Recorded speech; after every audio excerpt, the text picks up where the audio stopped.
ओम परमगुरवे दत्तात्रेयाय धनप्रदाय नमः।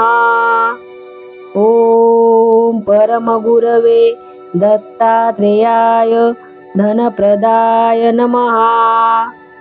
ओम परमगुरवे दत्तात्रेयाय धनप्रदाय नमः।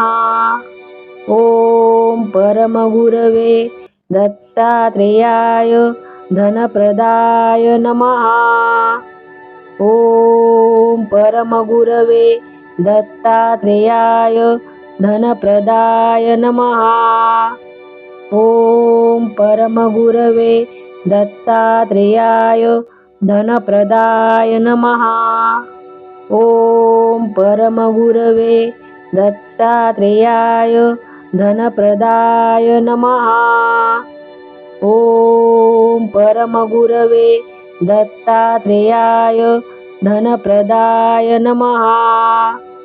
ओम परमगुरवे दत्तात्रेयाय धनप्रदाय नमः।